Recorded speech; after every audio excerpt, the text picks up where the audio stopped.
The execution of Indian nurse Nimisha Priya postponed in Yemen after diplomatic intervention. MEA confirms ongoing effort for legal relief, warns against false claim of sentence being overturned.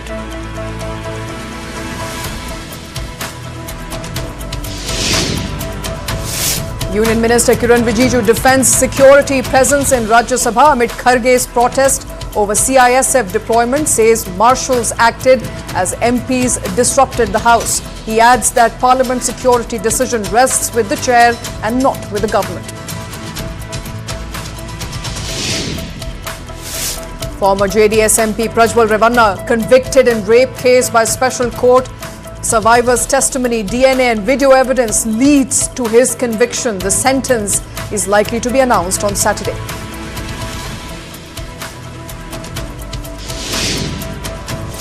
Kerala nuns, tribal man await bail decision in Chhattisgarh human trafficking and forced conversion case.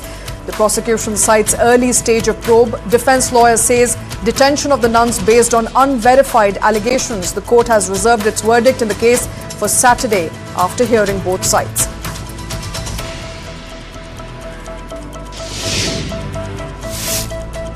And Pakistan to import US crude oil for the first time. Cargo from Houston to arrive by October. Deal follows Trump's push on massive oil reserves in Pakistan, signalling shifting regional power dynamics amid strains in US-India ties. An Indian worker lauded for saving woman from Singapore sinkhole. Quick thinking site foreman led rope rescue, saving a woman driver after her car plunged into water-filled hole.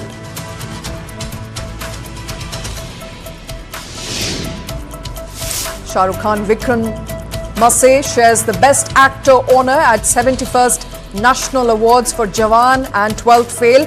Rani Mukherjee wins Best Actress for Mrs. Chatterjee vs Norway. Jawan, 12th Fail and Mrs. Chatterjee dominate the 2023 National Film Awards.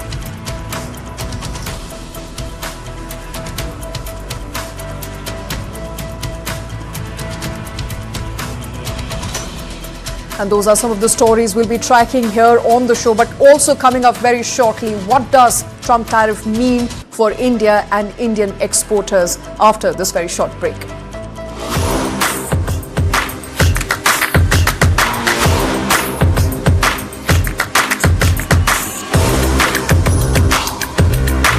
This is India's #1 news network and you're watching NEWS9, English news as it should be. Associate sponsor, Dyna Premium Beauty Soap. पहली झलक करे खूबसूरत. Chandigarh, Coimbatore, NCR and Bangalore, Jaipur, Ahmedabad, Raipur and Hyderabad. We've been here, we've been there. Vekas been just everywhere. मुझसे नहीं हो गया। उनको देख रहे हो? क्या संगीत तक ये स्टेप सीख पाएंगे? ये खूबसूरत चिंता आप करिए। शादी के पर्सनल लोन की चिंता हम संभाल लेंगे। With EMI starting at 94 rupees per day and tenure up to 7 years. ये रोशनी का सफर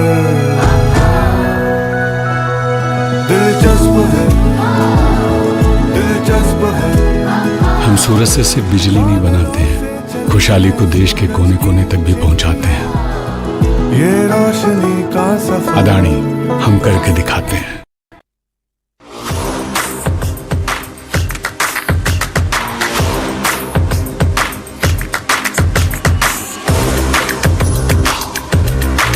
This is India's #1 news network and you're watching NEWS9, English news as it should be. Welcome back. You're watching Unmissable. I'm Shweta Kothari. Our top story continues to be US President Donald Trump's tariffs for India. But the pally that US President is becoming with Pakistan is also very new. Now, Donald Trump announced a new energy partnership with Pakistan, saying that the two countries will work together to develop Pakistan's massive oil reserves. He even hinted that India could end up being a potential buyer of this oil. In a post on his platform, Truth Social, Trump revealed a trade deal, calling it a major opportunity for both countries. As part of this growing partnership, Pakistan is expected to receive its first shipment of US crude oil as early as October of 2025. In fact, Washington has also revised its tariff for Pakistan, reducing them from 29% to 19%, signaling a clear shift in trade dynamics. The announcement, remember, came just a day after President Trump slapped India with a 25% tariff, along with what he called a unspecified penalty for continuing to buy Russian oil and military equipment. Now, in a striking remark, Trump also said that both India and Russia are dead economies, adding that he doesn't care what India does with Russia, as it has always brought a vast majority of its military equipment from them. Now, India, in response, has issued a very measured but firm statement reaffirming its commitment to a fair, balanced and mutually beneficial bilateral trade agreement. In fact, the government also stressed on its priority to protect its own interest of its farmers, entrepreneurs and small businesses. Take a look.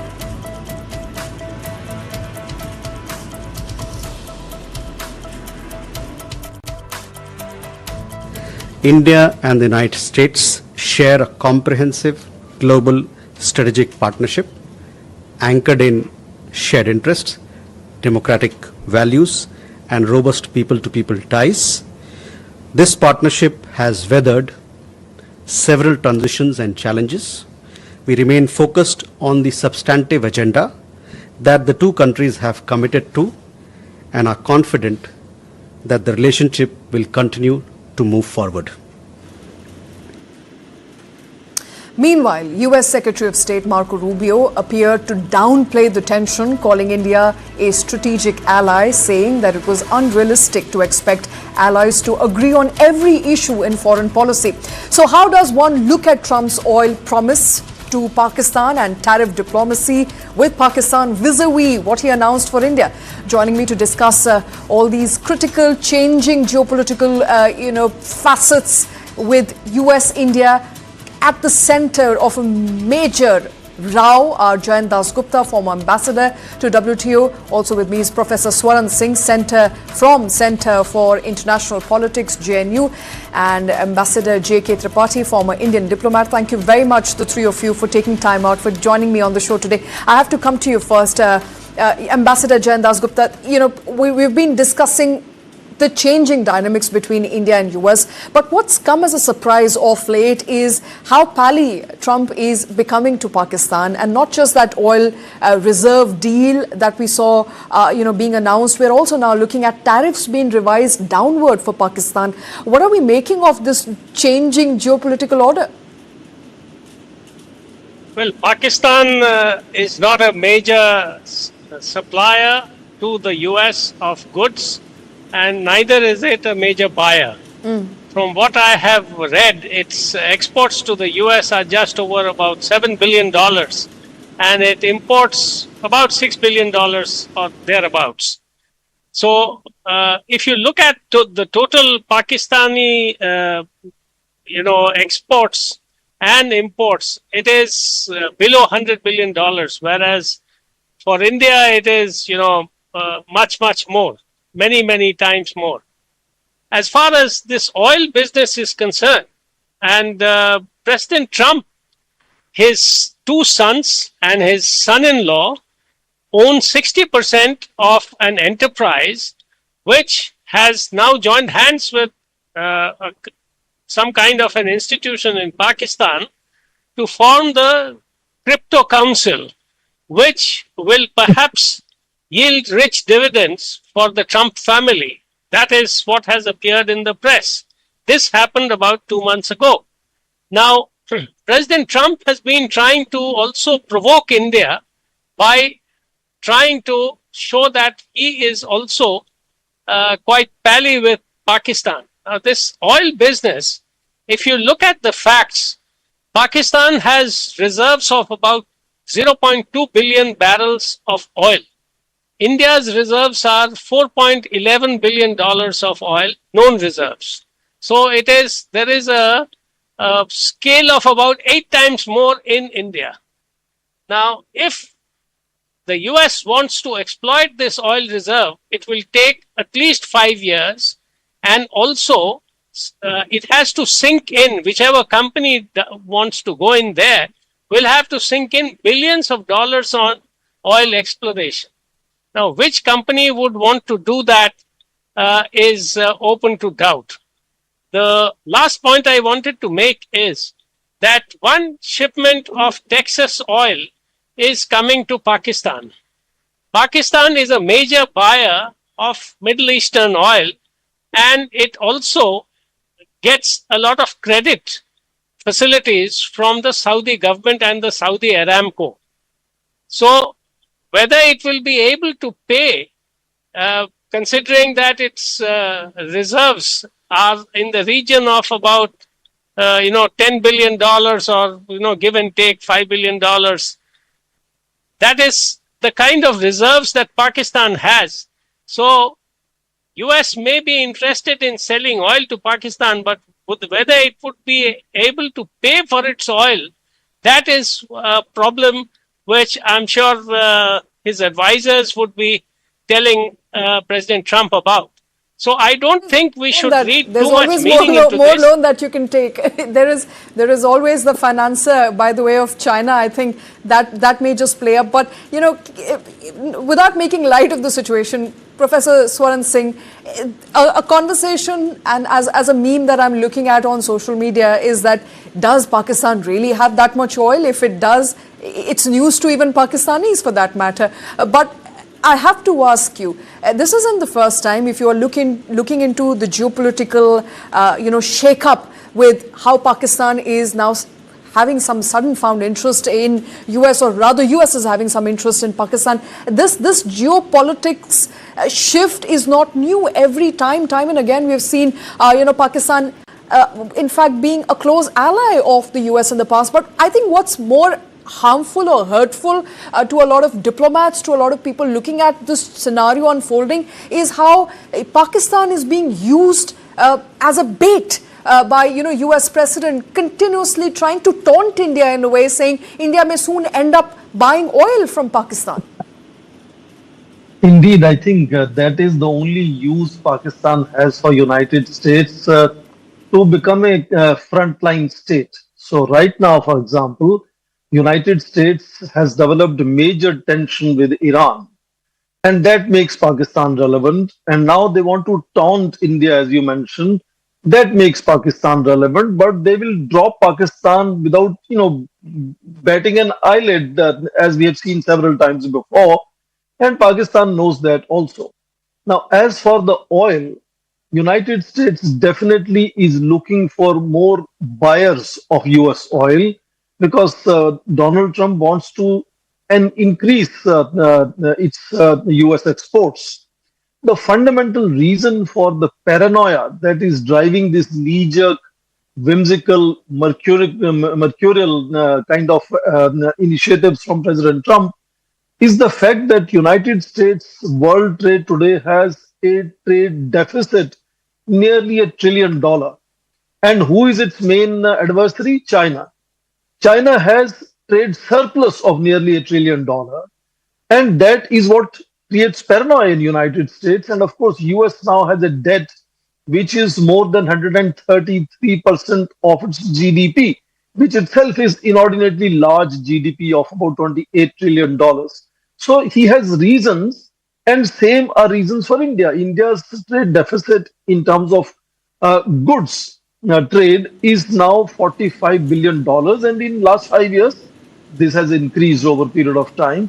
Of course, when many people don't look at the services, if you look at the services, which changes the picture completely. For example, then you will see 35 to 40 billion dollars of trade surplus with United States. So it's a fairly balanced trade if you look at both goods and services. But he's trying to do all these things simply to sell his oil to whosoever can buy it. I'm not sure, as the ambassador said, whether Pakistan can really pay enough money for it.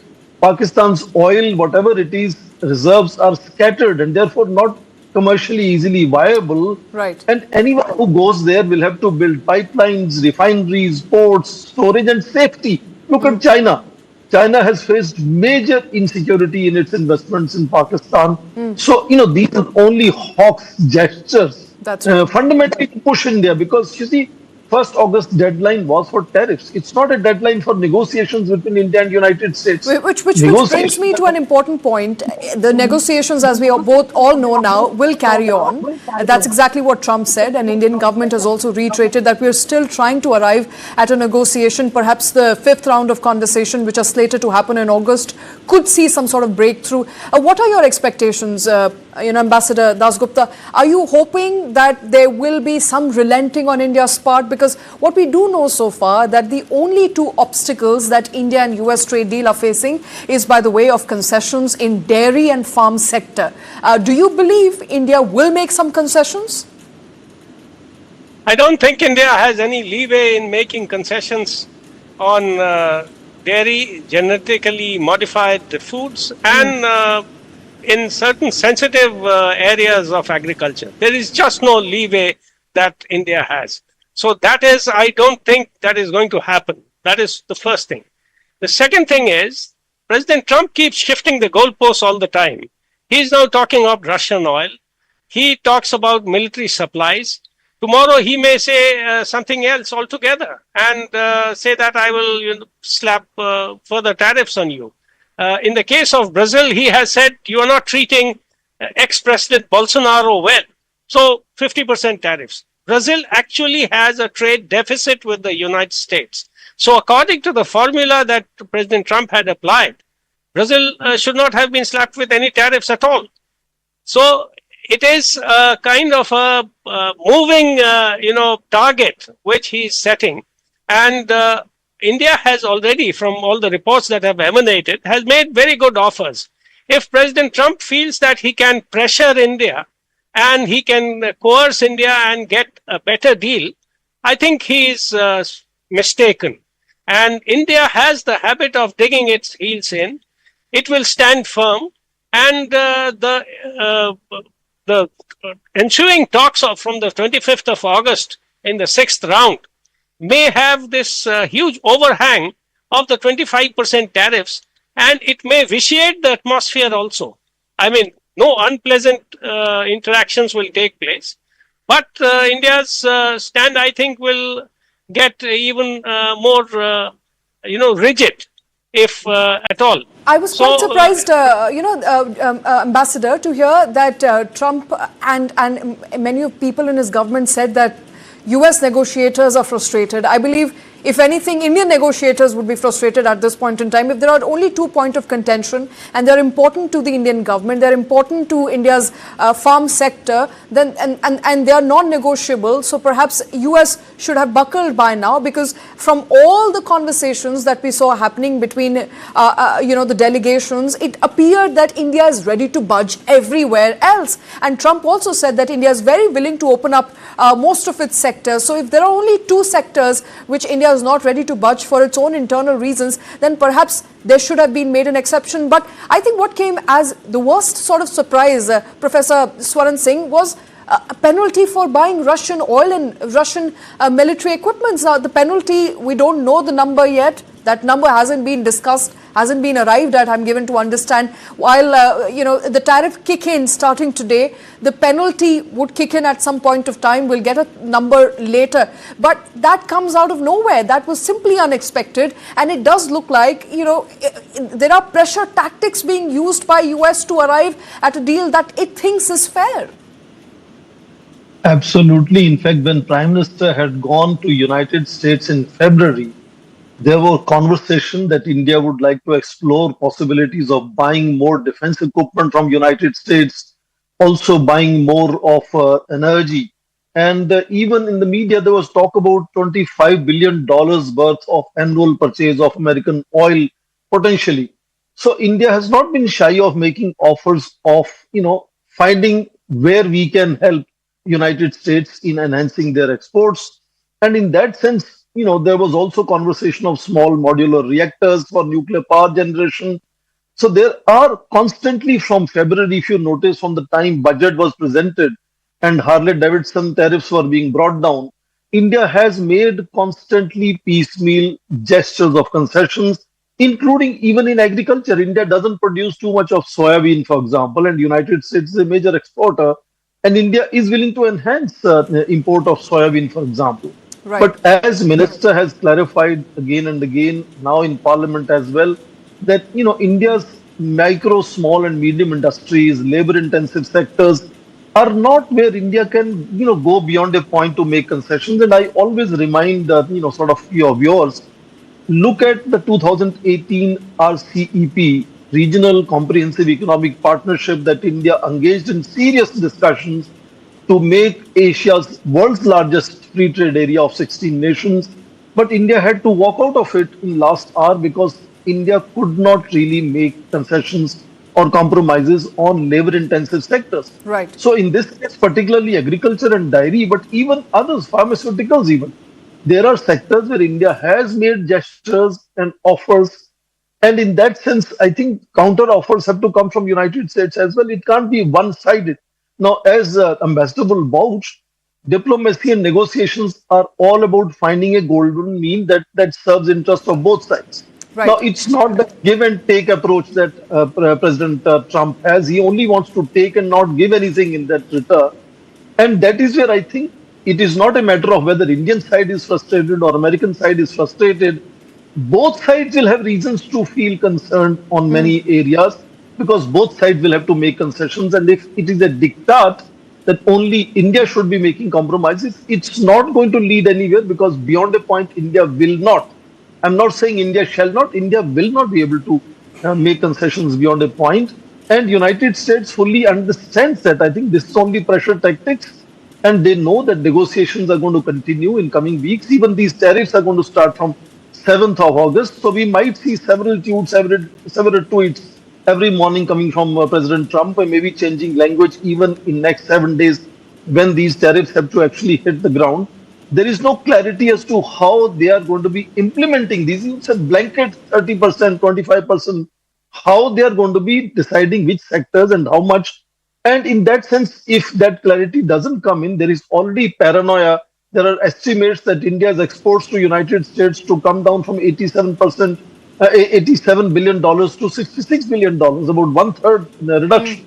So that is going to make India dig heels even deeper in that sense. So I don't think it's a smart strategy to get concessions out of India to try and behave like a bully and make funny hoaxes like Pakistan selling oil to India. That's a crazy story because Pakistan, just like India, imports about 85% of its own oil for consumption at home. Right. So, even if they start developing certain amount of their own domestic oil, which looks very impossible, Turkey was the one that signed another agreement in March this year. Nothing has happened on the ground. In July 9, Turkish ambassador, foreign minister was in Islamabad and said we are still to look at how to start that process. Right. No country so far, not even China, which is investing about $20 billion, promising $60 million under CPEC, even they have not thought of oil and gas in Pakistan. They go for Myanmar in that case. So clearly an attempt there to irk India, and India is irked for that matter. Pramit Pal, head South Asia, Eurasia Group, also joining us on the show. Pramit Pal, you are, I'm sure, aware of all the memes, all the conversations on social media, all the conversations that people are having on national television. There seems to be quite a dislike for Donald Trump. He's not very popular, at least since the last past 48 hours. The statements that he's made seem to be against India. Now, there's a blow hot, blow cold policy that Trump is adopting vis-a-vis relationship with India. What sort of impact will it have on long-term India-US ties? Well, there will be. The point is that what we're seeing in America is the rise of an isolationist right-wing populist movement. We call it the MAGA or whatever you want to call it, which is very clear that it has no interests, or at least under Trump's view of it, there is no real concern about long-term strategic relationships. Trump has attacked enemies, allies, partners. He doesn't really he's not particularly concerned. I mean, Canada, a country that could not be closer to the United States, has been hit with a 35% tariff, right? Which will be immediately hugely disruptive to both economies, not just much more so than India. Canada has a very strong link to the supply chains of the United States. So Trump and this MAGA movement will continue to be in place because it has in many ways cannibalized the Republican Party. The Mamdani victory in the New York mayoral primary is an indication of a left-wing populist movement that is also breaking out and will probably consume the establishment Democratic Party as well, and has very similar economic philosophies. They're not perhaps as abrasive or unilateral as Trump, but they're also very America first oriented. Their view is that the globalization of the past 40, 50 years has not worked in America's advantage. So there's a clear breakdown in the consensus, if you wish, on both the left and the right in America about America's role. And we will have to hedge against where these two sides will go. Until there's a certain degree of, should we say, stability, the pendulum comes back to something a little bit more stable. But that could take as much as 10 years before that happens. But I think a couple of points to be made here. Even within the MAGA, there's several strands to this. You can see very clearly that the one represented by the U.S. Vice President, J.D. Vance, for example, is very clear in his view that America still needs overseas partners. It just needs different partners. And those partners include India. There's not necessarily something Trump necessarily endorses, but we're very clear that there are groups in the American, even in the MAGA system, that are favorable to India. We also know that when our ministers meet, whether it's the defense secretaries, foreign secretaries, intelligence chiefs, the Indian side has come out and said, well, actually, we're getting very positive feedback. So there's also very clearly elements within the establishment. But we'll have to be careful. We recognize that with Trump, we're going to have to be wary about long-term commitments with the United States. All right, long-term commitments, what sort of commitments will they be, and will India and US arrive at a trade deal, albeit interim? We're talking about that. Let's slip into a very short break. We'll be back in just a bit.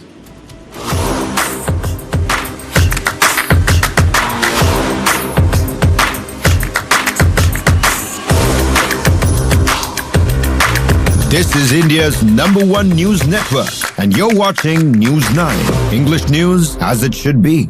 Associate sponsor, Anchor Toothpaste, नए जमाने की नई सुरक्षा. Chandigarh, Coimbatore, NCR and Bangalore, Jaipur, Ahmedabad, Raipur and Hyderabad. We've been here, we've been there. Veka's been just everywhere. खूबसूरत सी तुम कोई चिंता करो, पीछे भरोसा खड़ा है तुम्हारे, तुम नया कल बनाते रहो. जब कोई हमारी बाकी चिंताओं को संभाल लेता है तो हम कर पाते हैं खूबसूरत सी कोई चिंता. टाटा कैपिटल में हम आपकी हर फाइनेंशियल चिंता को संभाल लेते हैं ताकि आप करें सिर्फ खूबसूरत चिंताएं.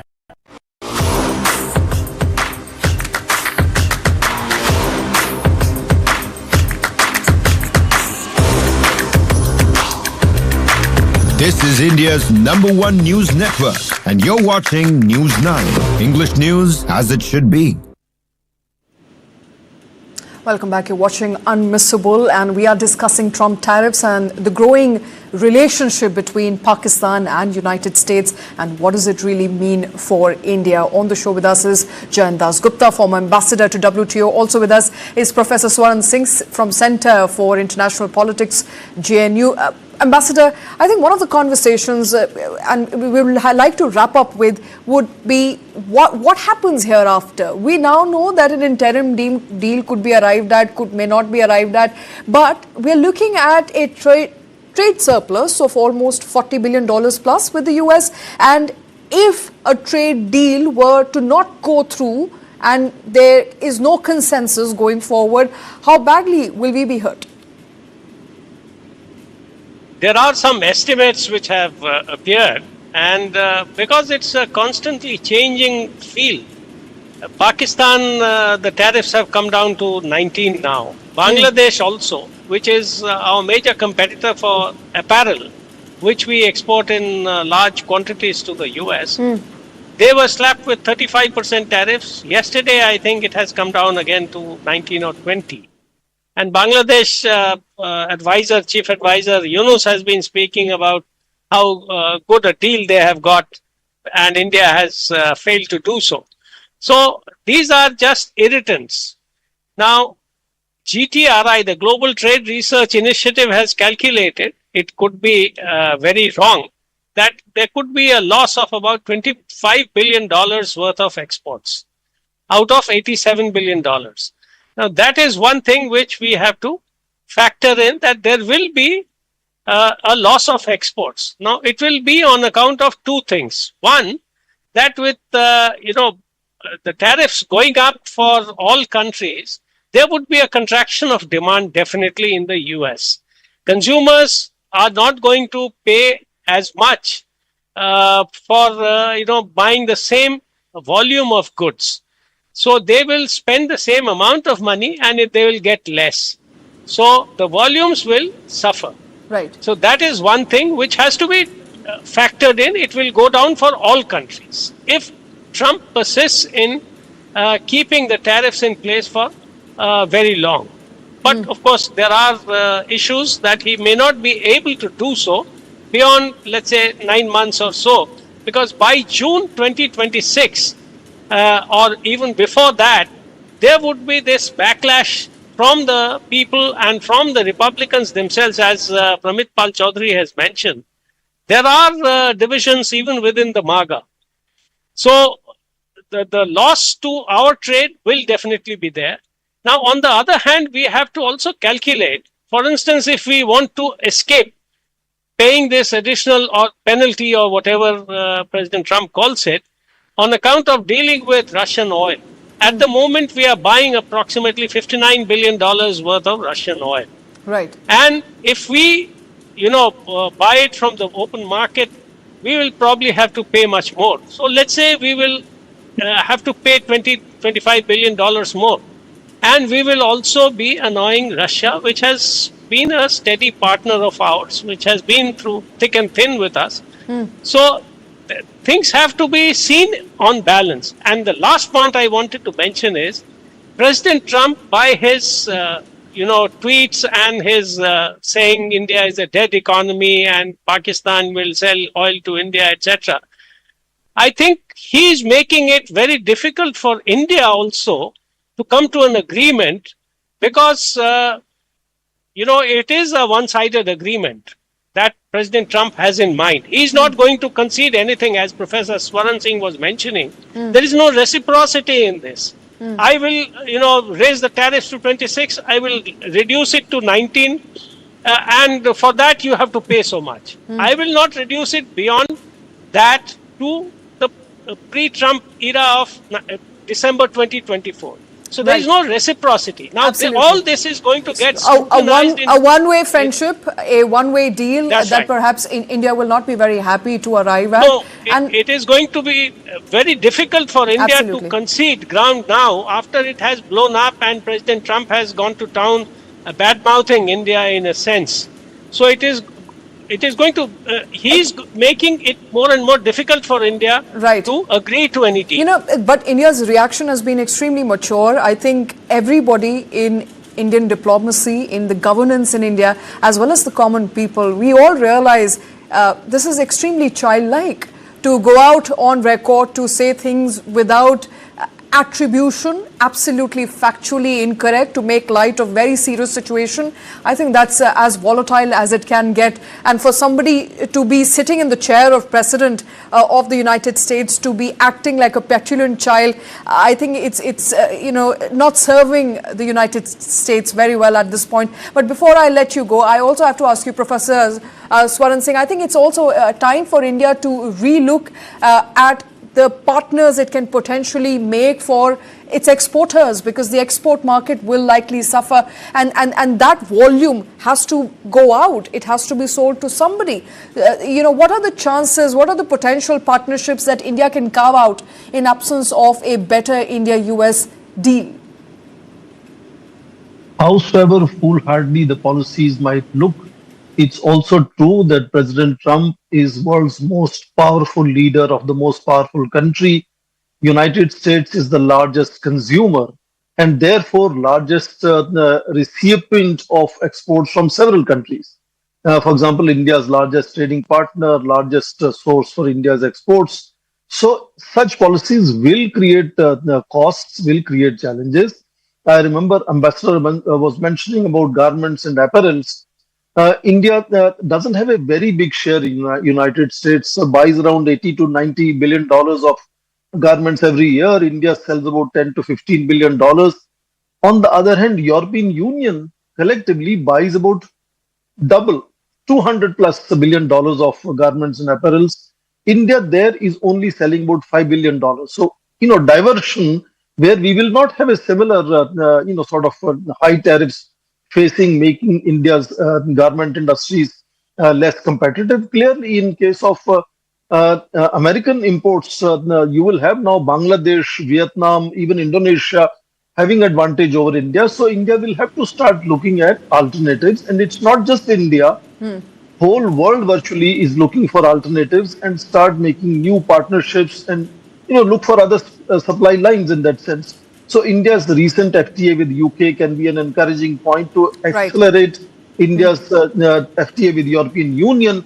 Also Japan, Australia, Canada, even China. We have a large trade with China, but India's exports there are very low. Would be another destination to go. So I think all countries understand that they will have to look at alternatives because none of them can afford to handle the demands that President Trump is laying on each of his friends, partners, allies, competitors, adversaries, everybody.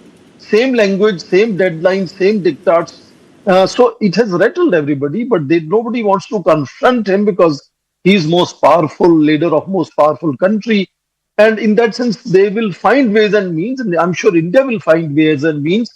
India can focus on domestic, for example, market as well. And India can focus on make in India. For that matter, Professor, our domestic market, at least our stock markets, have already, exonerated India's position. They've already given a thumbs up to India's mature response. It does look like it's not many people, at least the investors in India, are not very rattled with what could happen by the way of that 25% tariff. But I've completely run out of time on the show. Thank you very much for joining us, Professor Swaran Singh, Ambassador Jayan Das Gupta, for taking time out for joining us on the show today.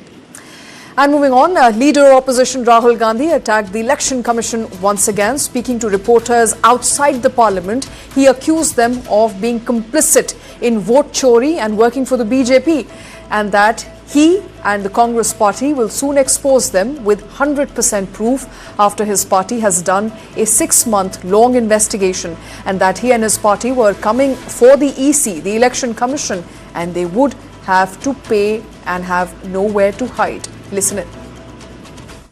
अब हमारे पास open and shut proof है कि election commission vote चोरी में involve है, और मैं lightly नहीं बोल रहा हूं, मैं 100% प्रूफ के साथ बोल रहा हूं. जो हमें मिला है वो एटम बॉम्ब है, मतलब एटम बॉम्ब है, फटेगा तो आप इलेक्शन कमीशन आपको दिखेगा नहीं हिंदुस्तान. और आप सबको पता लग जाएगा, जैसे ही हमने ये रिलीज किया पूरे देश को पता लग जाएगा कि इलेक्शन कमीशन वोटर चोरी करा रहा है.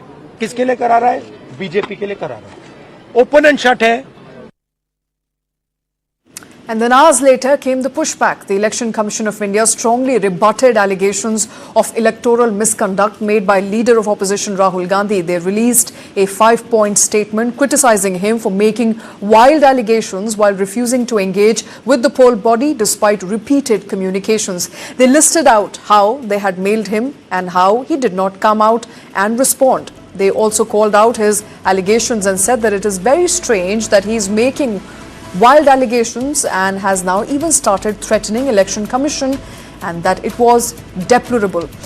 What is vote chori that Rahul Gandhi is talking about, and why does he mean to say when he says that it will be an atom bomb and he is going to go after EC for Deshdroh? Let's talk about that. Joining me on the show is former Chief Election Commissioner T.S. Krishnamurthy. Thank you very much, sir, for taking time out for joining us on the show today. some of those words used by leader of opposition saying that election commission ab is desh mein dikhega nahi and there will be an atom bomb, and we have found out some exemplary terrifying things about election commission and the corruption that it has been indulged in last many years. What are you making of that statement? India is a very robust and vibrant constitutional democracy with rule of law as its backbone. Well, if leader of the opposition has got evidence, he should certainly lead it before the parliament or the judiciary or before the election commission. These are issues which need to be discussed. I do agree that people can debate, discuss, protest and all that. But ultimately the solution has to be found out either in a court of law or in the election commission or in the parliament. There's no point in making wild allegations without any proof being disclosed. The chief election commissioner has already said he has invited for a discussion. He has asked for the proof and still it is being talked, it is available. Why should you keep it so long? Make it available. Establish your credentials saying that it is the election commission is not functioning impartially. It's your duty as a leader of the opposition to lead the evidence and tell them if that is so, the election commission deserves to be proceeded against. But if there is no evidence, if it is only being mentioned on the streets of or near the parliament, not before the judiciary or the election commission, I see no reason why Mr. Krishnamurthy, how and why it can be tackled. As much as I think it's important for any level of corruption to come out, the statement, election commission bachega nahi is desh mein, that seems to be unbecoming of someone who's the leader of opposition in Lok Sabha. He could have chosen better words. If he had any proof, he might as well have put it out. As a former chief election commissioner yourself, sir, threatening election commission like that, how does it really hamper the morale of the last worker on ground? Your ground workers, your local people who are out there, who are trying to do their best to ensure that there are free and fair elections in the country. It does end up hurting their morale when you say election commission bachega nahi. Unfortunately, I don't think it is in me to comment on the words used by the opposition party. I don't think I should give back, at least in an open debate. But the election commission has been subject to a lot of criticism even earlier, and they have always been clarified. There have been always discussions and clarifications issued. But to make a wild allegation without producing it before the public or the parliament or the judiciary, it certainly affects the morale of the election officials. The election commission has been doing a fairly commendable exercise in the past few decades, and it has received the admiration and appreciation of the entire world. If there is an evidence, I will be certainly interested to know if the election commission is flawed. It has to be proved. It cannot be just made the allegation. Let that be done. I don't want to comment about whether it is right or wrong. What is important is, please lead the evidence, convince the court or the public or the parliament or the election commission that it is not fair and impartial. I think let's address the elephant in the room, Mr. Krishnamurthy. I think what the Congress party and their leader is essentially trying to say is that, they're hinting at what happened in Madhya Pradesh, then Lok Sabha election, then subsequently Maharashtra, essentially hinting at the fact that EVMs are not foolproof. They can be easily tampered. They have made those allegations time and again. In your assessment, sir, has that test now long been passed, where multiple investigations have been conducted to ensure and to prove that EVMs in fact are tamper-proof? It was in 2004 when I was the chief election commissioner, we introduced the electronic voting machine throughout the country. And the number of complaints received was not even 0.01%. And over a period of time, the opposition had taken it up to the court, and additional safeguards like VVPAT and all that has been introduced. I do not think anybody has convincingly led an evidence to say that the EVM can be tampered with or it is not giving the correct result. I mean, if they really have proof, they should have led it before the Supreme Court. This issue had gone to Supreme Court more than once, 3 or 4 times, and the Supreme Court gave an opportunity to the opposition parties to prove that the electronic voting machine can be flawed. Nobody has been able to do it so far. In fact, in my opinion, the electronic voting machine is the nation's pride. It works so very well.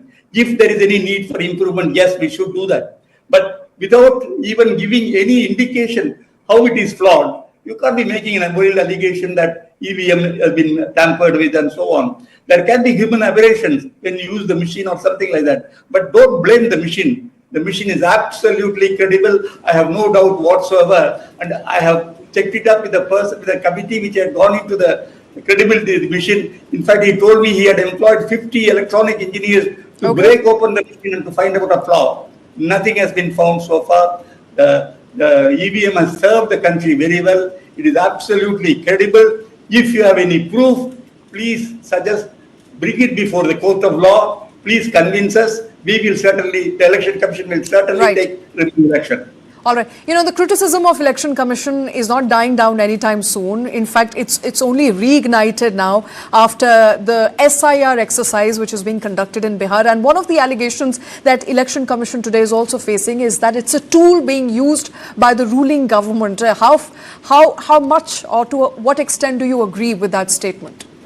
You see, it is a political party's allegation. If you have a proof that it is been influenced by the government, you have to lead the proof. So long as you do not have the proof, you cannot make presumptions and allegations. After all, it is a constitutional institution. It has worked so very well so many years. If you feel that the appointments were wrong, go to the court and question the appointments. But there is no point in after facing the election saying that it is flawed, that the voter register is a fraud and all that. In my opinion, if it is a country with a rule of law, establish it in the proper forum of law. To convince the people that it is a flawed institution or the voter register is flawed, certainly the remedial action has to be taken. But to make a general allegation without leading any evidence, it looks very unfair. Not only that, it does affect the morale of the officers and the Election Commission. And I have to ask your views on the allegations that Election Commission are facing at the moment with respect to the SIR exercise being conducted in Bihar, calling it an institutional overreach, could disenfranchise electors, voters right ahead of Bihar elections. Do you agree with those allegations? Was there a need to conduct an SIR exercise right now? Let us assume that they have a real apprehension that the voter roll is not proper. They can certainly ask for postponement of the election. That's one of the options available.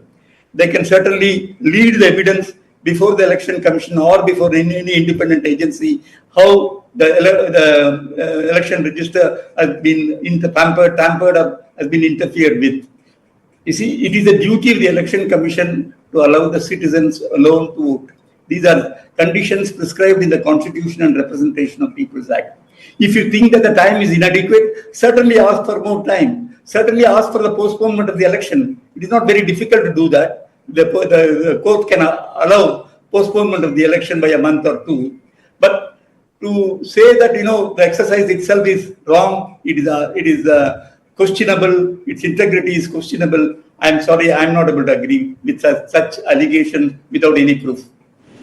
All right, T.S. Krishnamurthy, thank you very much, sir. It's an important issue. There are some fiery allegations that the leader of opposition in Lok Sabha has made against Election Commission. He is saying that he has proof that the Congress party carried out a 6-month-long investigation to ascertain some of their allegations, calling EC a body responsible for vote chori.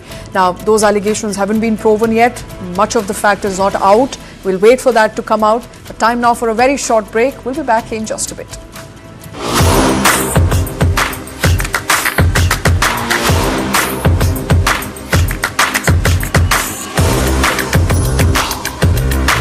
This is India's #1 news network, and you're watching News9. English news as it should be. Chandigarh, Coimbatore, NCR and Bangalore, Jaipur, Ahmedabad, Raipur and Hyderabad. We've been here, we've been there, Veka's been just everywhere. ये वाला तो googly है, वो वाला? ये वाला तो sixer है। कौन सा फ्लेवर बिजनेस बढ़ाएगा? ये खूबसूरत चिंता आप करिए। बिजनेस लोन की चिंता हम संभाल लेंगे with collateral free loan and tenure up to 7 years.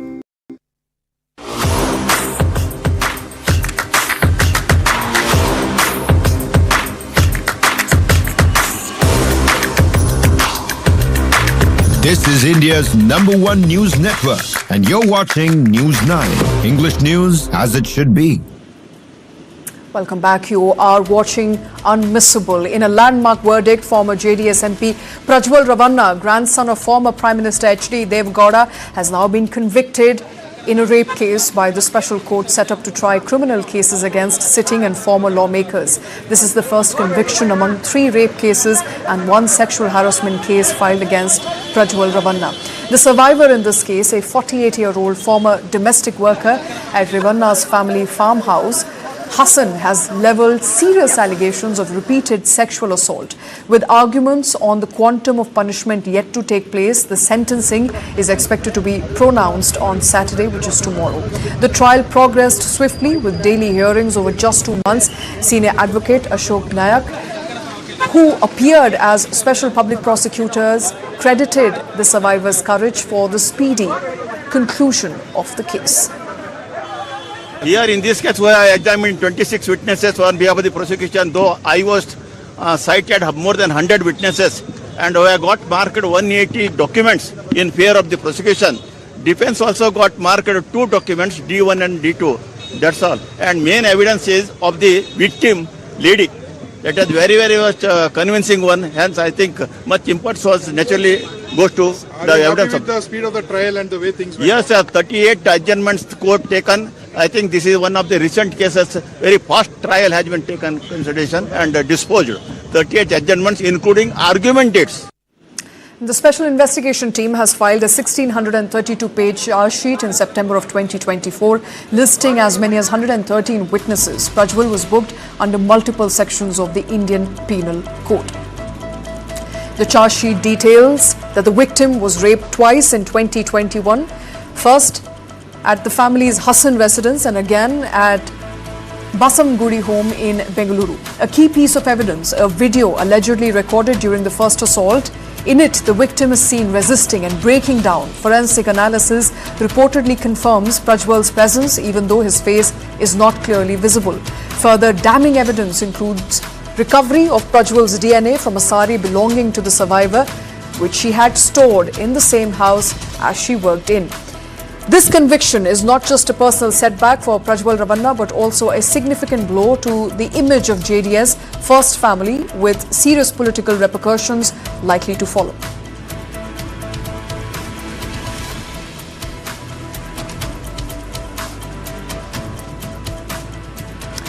And tensions flared in Maharashtra's Yavat area of Dhon Tehsil in Pune district on Friday after a social media post led to violent clashes between 2 communities. What began as an online outrage quickly spilled onto the streets, with an angry mob vandalizing property, pelting stones and even setting a motorcycle ablaze.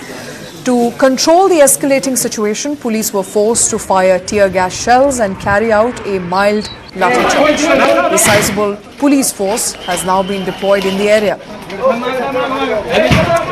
Pune Rural SP visited the spot and urged residents to remain calm and avoid falling prey to rumours. And officials confirmed that the youth who uploaded the objectionable post has now been detained. NCP MP Supriya Sule took to social media calling for restraint and appealing, in fact, to the public to help restore peace and normalcy. Later in the day, Maharashtra Chief Minister Devendra Fadnavis also weighed in and stated that the post was made by someone from outside the community and that misinformation and provocation played a major role in sparking the unrest. त्या ठिकाणी एक बाहेरच्या व्यक्तीने एक चुकीचं status ठेवल्यामुळे आणि त्या ठिकाणी कुठल्या तरी पुजाऱ्याने बलात्कार केला वगैरे अशा प्रकारचं काहीतरी स्टेटस ठेवल्यामुळे तणाव निर्माण झाला आणि लोक रस्त्यावर आले. जमावाला पांगवण्याकरता काही प्रमाणात लाठीचार्ज देखील करावा लागला. पण आता परिस्थिती नियंत्रणामध्ये आहे. दोन्ही समाजाचे लोक एकत्रित बसलेली आहेत आणि हा तणाव त्या ठिकाणी संपवण्याचा प्रयत्न चाललेला आहे. मात्र अशा प्रकारे जाणीवपूर्वक काही लोक तणाव निर्माण झाला पाहिजे अशा प्रकारचे स्टेटस ठेवून किंवा तशा प्रकारच्या घटना या घडवताना त्या ठिकाणी पाहायला मिळतात. त्यांच्यावर कठोर कारवाई ही निश्चितपणे केली जाईल. Remember, just a couple of days ago in the same areas of Yavat and Dhond, Violence occurred after the alleged desecration of a statue of Chhatrapati Shivaji Maharaj, which led to a bandh, and now just a couple of days later, more violence taking place in the same area. Tensions are now easing after the focus has shifted on prevention. Further provocation is now being dealt with strongly by the police.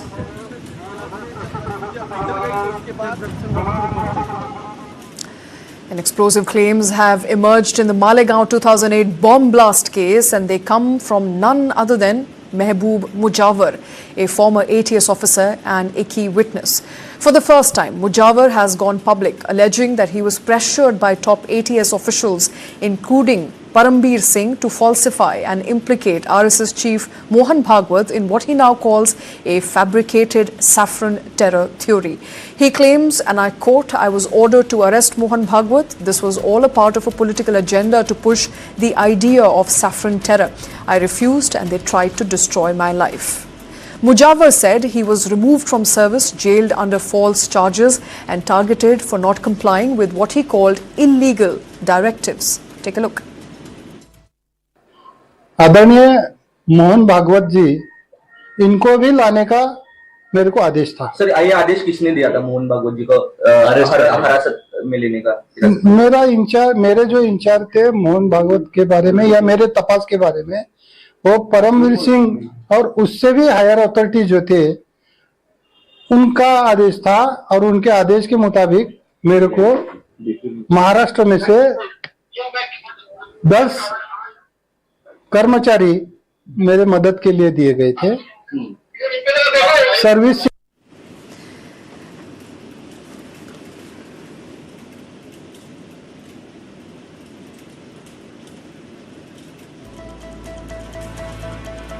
And is India a dead economy? That's the claim that has stirred up a political storm this week, not just within the country but also on the international stage. US President Donald Trump, while slamming India's ties with Russia, called both countries dead economies, adding, and I quote, "I don't care what India does with Russia, they can take their dead economies down together." And if that wasn't enough, just hours later, Trump also slapped a 25% tariff on select Indian goods effective 1st of August. Back home, political reactions were immediate and divided. Congress leader of opposition Rahul Gandhi endorsed Trump's remark, calling them factual and slamming Modi government for destroying economies to the benefit of Adani. Take a look. Everybody knows that the Indian economy is a dead economy. I'm glad that President Trump has stated a fact. BJP ने economy को खत्म कर दिया है। क्यों खत्म किया है? अदानी जी की मदद करने के लिए खत्म किया है। And that's all we have on the show today. Thank you very much for watching.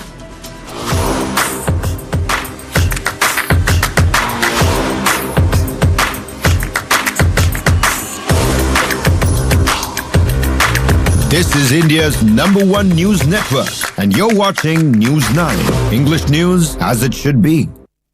Chandigarh, Coimbatore, NCR and Bangalore, Jaipur, Ahmedabad, Raipur and Hyderabad.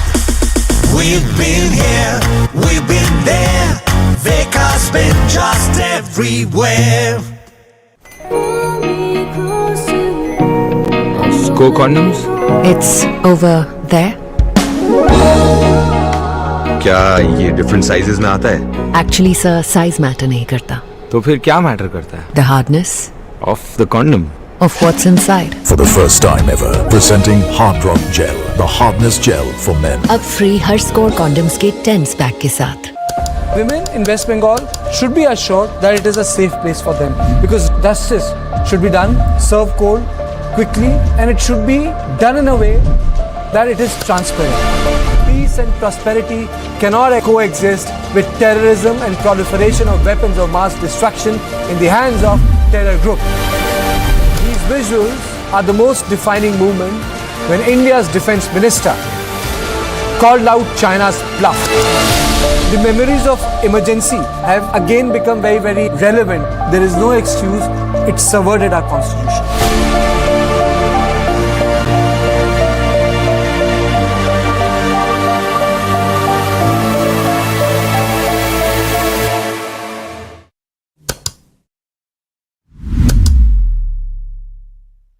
is to the nines. In literal terms, it's perfection. But to us, it's not just a phrase, it's an attitude. One that starts at your desk and sends a statement to the world. To the nines is about taking charge. It's a way of life where every seam, every fold, is crafted with excellence. It's timeless elegance and uncompromising quality made for the corner office. It's the ideas that inspire redefining order and elevating the tabletop. To the nines, for the leaders of today and the visionaries of tomorrow.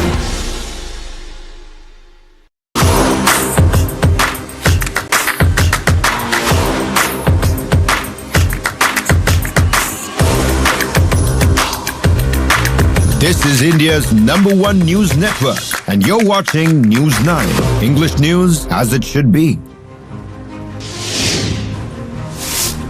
An encounter breaks out between the security forces and the terrorists in the Akhal forest area of Devsar. This is in South Kashmir's Kulgam.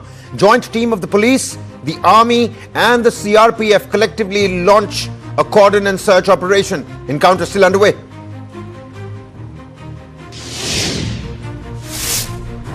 In a tragic development, a 13-year-old boy allegedly died by suicide out of fear for being scolded by parents after losing money in an online game. Case being reported from Indore in Madhya Pradesh.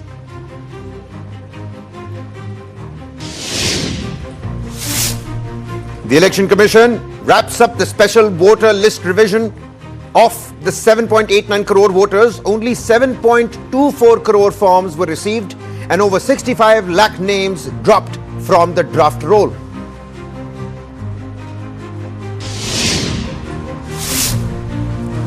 Tension continues to grip Pune's Dound area.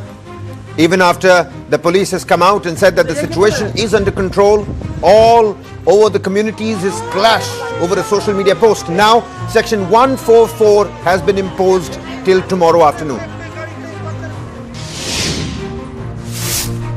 A passenger slaps the co-flyer mid-air. This is on the Mumbai-Kolkata Indigo flight. The person who attacked the victim has been detained at the Kolkata airport. Indigo has issued a statement as well.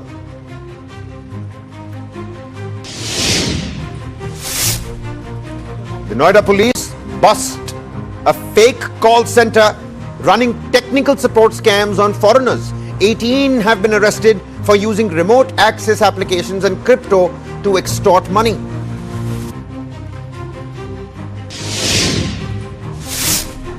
Delhi Chief Minister Rekha Gupta says no slum will be demolished. 50,000 homes to be renovated and warns of legal action. Slams the opposition for vote bank politics on the demolition drives that were conducted recently. Take a look at this. Shah Rukh Khan, Vikram Mase win Best Actor and Rani Mukherjee bags the Best Actress Award at the 71st National Film Awards, the first national award for Shah Rukh Khan as well.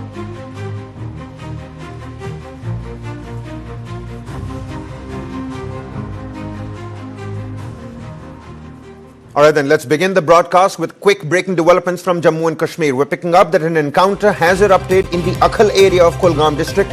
Joint teams of the SOG, J&K police, the army and the CRPF, they've laid down a perfect cordon. They've cordoned off the area. They've launched a counter-insurgency operation that continues. Sources indicate